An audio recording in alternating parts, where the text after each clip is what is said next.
오늘은 어려운 시기를 살아내는 믿는 자들의 행동이라는 제목으로 말씀을 나누도록 하겠습니다. 그동안 부모님과 함께 예배드렸던 시간들을 통해서 하나님을 믿는 가정으로 또 부모님의 신앙이 우리 아동부 친구들 한 사람 한 사람에게 전해지는 귀한 시간이었기를 소망합니다. 코로나 바이러스가 다시 재확산 추세로 돌아서면서 우리 친구들과 함께 예배드리지 못하고 각 가정에서 온라인 비대면 예배를 드리다가 이렇게 다시 우리가 모여서 아동부실에서 예배드릴 수 있게 됨을 참으로 감사를 드립니다. 이렇게 서로의 눈을 마주치면서 함께 호흡하면서 예배드리는 순간이 참으로 귀한 순간임을 다시금 느낍니다. 지난 몇 개월간 코로나19 바이러스는 인간이 만들어 놓은 울타리와 장벽을 넘어 엄청난 속도로 퍼져 나갔습니다.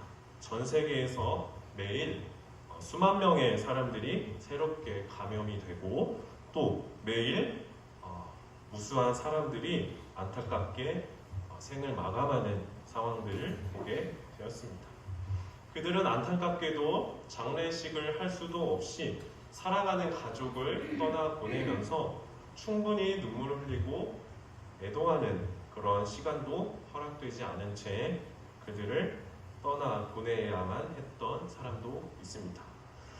세계 주요 나라에 비해서 대한민국, 우리나라는 조금 나은 편이었지만 여전히 코로나19 바이러스에 감염 위험이 있고 또한 우리 아동부 친구들의 삶의 현장을 바꿔놓은 이 코로나 바이러스는 비대면 수업을 하게 하고 또 여전히 학교의 문은 닫혀 있는 것을 볼 수가 있습니다.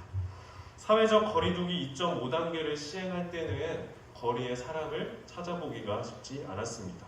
텅 빈 거리와 상점, 카페에는 먼지가 쌓인 듯 좌석들을 한 구석에 이렇게 모아놔서 이런 식으로 모아놓고 그렇게 상점의 환경도 변화시켰습니다. 그러한 모습을 볼 때 코로나 바이러스가 사람들의 삶에 강한 충격과 변화가 얼마나 컸는지 우리는 충분히 느낄 수 있었습니다. 참 안타까운 것은 앞으로도 얼마나 더 코로나로 인해서 어려움을 당해야 할지 언제 끝날지 모르는 이 상황이 우리를 더 힘들게 합니다. 이제는 좀 끝이 났으면 하는 그런 마음이기도 하지만 누군가는 코로나 바이러스를 계속 함께 가야 된다라고 이야기를 하는 사람도 있었습니다. 그런데 슬프게도 그럴 가능성이 좀 높아 보입니다.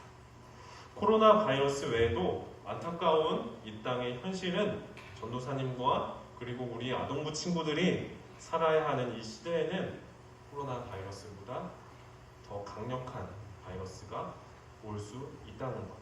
또 그리고 우리가 여름에 마주했던 상황처럼 40일 이상 끊임없이 비가 오는 장마를 경험한 것으로 볼 때 기후변화로 나타난 우리의 삶의 직접적인 위협이 더 많이 마주하게 될 것이라는 전망이 참으로 안타깝습니다. 이제는 우리의 삶 속에 계속 함께 있을 어려움과 위기 속에 우리는 어떻게 살아야 할지 하나님께 질문하지 않을 수 없습니다. 이 어려움의 시기에 하나님을 믿는 사람, 예수님처럼 살기로 결단한 사람, 예수님처럼 살아가기로 부름받은 이 땅의 그리스도인 한남제일교회 아동부 친구들은 어떻게 살아야 하는지, 어떻게 행동해야 되는지 오늘 말씀을 통해서 도전받기를 원합니다. 오늘 말씀은 마게도냐 교회를 예로 들면서 사도 바울 선생님이 고린도 교회가 약속했던 것을 행하라 라고 하는 말씀인데요. 그 약속은 무엇이냐면 예루살렘 교회를 돕기로 했던 것입니다. 마게도냐 교회와 고린도 교회가 예루살렘 교회를 왜 돕기로 했는지 그 이유를 먼저 알려드릴게요. 예루살렘 교회는 정치적으로 또 종교적으로 사회 문화적으로 가장 큰 그때 당시 도시였던 예루살렘에 있는 교회였어요. 그래서 도시의 크기처럼 예루살렘 교회도 엄청나게 큰 교회였어요. 예수님을 따라다니며 예수님의 제자로 불리었던 사도들이 그 예루살렘 교회에 있었고, 그렇기 때문에 그 예루살렘 교회의 성도들은 그만큼 사람들이 많았어요. 그런데 이 예루살렘 교회에 어려움이 찾아왔습니다. 그 어려움은 예수님을 믿겠다고 하는 사람들을 괴롭히고 핍박하는 사람들이 나타나서 예수님을 믿지 못하도록 괴롭혔던 것이에요. 그래서 그러한 사람들을 향한 핍박, 괴롭힘 등이 너무나 심해짐에 따라서 예루살렘 교회 사람들은 다른 지역으로 흩어지고 사도들도 더 견디지 못해서 흩어지고 만 것입니다.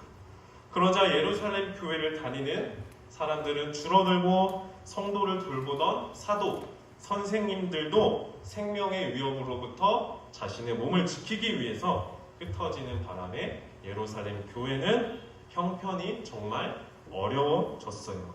이 위기에 처해 있는 예루살렘 교회를 위해서 우리가 손을 뻗어서 그들을 돕자고 했던 교회가 바로 마게도냐 교회와 고린도 교회예요.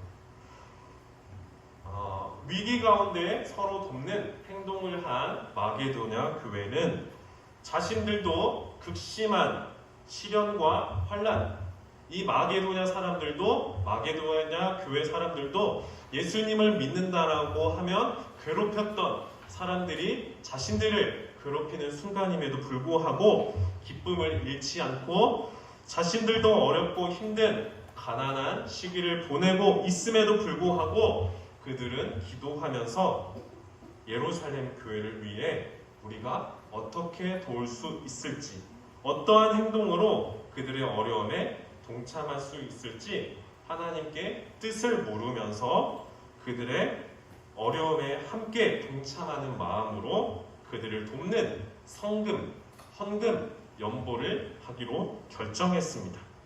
그들이 작정한 이 헌금, 연보는 돈의 액수의 크기를 넘어서는 따뜻한 마음이 담겨져 있고 그들을 생각하는 마음이 담긴 풍성한 연보였습니다. 그들은 자신의 형편대로 하기도 하고 자신의 가지고 있는 돈의 액수를 넘어서는 그 정도의 사랑을 보인 것입니다. 이렇게 마게도냐 교회는 자신들이 어려운 형편과 가난함 속에서도 예루살렘 교회를 위해서 헌금을 하였는데 예루살렘 교회를 돕기로 했던 또 다른 교회 고린도 교회는 어떠했는지 살펴보겠습니다. 우리가 오늘 본문을 통해서 읽어보진 않았지만 고린도 교회는 10절, 11절에 보면은 이제는 하던 일을 성취해라 라고 하는 표현이 있습니다. 그 표현을 볼 때 1년 전부터 너희가 했던 일을 너희가 마무리해라 라고 하는 바울 선생님의 그 편지 내용을 볼 때 1년 전부터 고린도 교회는 예루살렘 교회를 위해 돕기로 헌금을 모으기로 했지만 그 모으기로 했던 만큼의 헌금은 다 모으지 못해서 멈추어져 있는 상황이었던 것으로 추측할 수 있습니다. 그래서 바울 선생님은 고린도 교회를 향해서 몇 가지 말씀하고 있습니다. 첫 번째로는 말과 혀로만 사랑하지 말고 행동으로 너희의 사랑을 드러내라는 것입니다. 예루살렘 교회가 힘들겠다. 또한 지금 코로나로 인해서 어려움을 당하는 사람들을 보면서 힘들겠다. 얼마나 힘들까? 라고 하는 그 생각 정도로 그러한 말 정도로 그치지 않고 그들을 향해서 직접 손을 뻗어서 도우라 라고 말씀하고 있는 것입니다. 두 번째는 너희의 형편대로 하고 억지로 하지 말라는 것입니다. 어려움을 당한 예루살렘 교회를 돕기 위해서 너희의 생계가 어려워질 정도로 하라는 이야기가 아니라 여러분이 우리 친구들이 가지고 있는 것 중에 그리고 각자의 형편에 맞추어서 도우라라고 하는 것입니다. 그렇다면 얼마를 도우면 좋을까라고 하는 것은 각자 자신에게 주시는 하나님의 마음과 생각에 양심에 따른 답이 있을 거라 생각이 듭니다. 마지막 셋째로는 서로의 것을 나누면서 돕고 협력하는 삶을 상상하라 라고 말씀하고 있습니다. 13절에 보면은 고린도후서 8장 13절에 보면 나는 다른 사람들을 편안하게 하고 그 대신에 여러분을 괴롭게 하려는 것이 아니라 평형을 이루려고 하는 것이다 라고 말씀합니다. 조금 더 있는 자가 자기의 것을 내어 놓음에 따라서 창고를 열어서 곳간을 열어서 나누는 그 마음, 어려움을 당하고 있는 사람들을 자신의 아픔으로, 자신의 어려움으로 생각하면서 그들의 아픔을 끌어안으려는 마음으로 서로 돕고 서로를 살리는 삶을 살아라 라고 말씀하고 있습니다. 이제 오늘의 말씀을 이제 정리하면서 코로나 바이러스로 인해서 각 가정의 형편이 전보다는 어려워지고 그리고 전 세계의 사람들이 두려워 떨면서 경제가 어려워짐에 따라서 취약 계층들의 아픔의 목소리가 더 많이 들려지고 있는 때입니다. 이럴 때에 하나님을 믿는 사람들, 예수님을 따라 살겠다고 고백하는 사람들, 이들의 행동은, 우리들의 행동은 어떠해야 되겠습니까? 나 자신도 우리의 가정도 어려움이 있지만 나보다 조금 더 어려운 사람들을 향해 우리에게 있는 것을 조금이라도 나누는 마음이 우리 안에 피어나서 그들을 향해 돕는 그리스도인들이 다 되기를 소망합니다. 바라기는 이번 추석을 보내면서 전도사님은 우리 아동부 친구들의 나이 때 이러한 생각을 하지는 못했던 것 같아요. 근데 우리 친구들이 전도사님의 이야기를 듣고 한 번은 상상해 보았으면 좋겠습니다. 추석 때 또 설날 때 가족들로부터 조금의 돈을 전도사님도 어렸을 때 받았습니다. 큰아버지는 한 번도 돈을 주신 적이 없습니다. 저에게 주로 주셨던 분은 외삼촌 또 외숙모, 친외를 나누기 좀 그렇지만 아무튼 삼촌, 숙모분들이 돈을 주셨는데요. 전도사님은 그 어릴 때 돈을 받으면은 다 나한테 쓰기 바빴던 것 같습니다. 엄마, 나 청바지를 좀 사야 될 것 같아. 나 나이키 신발 필요해. 라는 그러한 요구만 했었던 것 같고 우리 친구들의 나이대에 어려운 사람들을 향해 돕겠다라고 생각했던 적은 한 번도 없었습니다.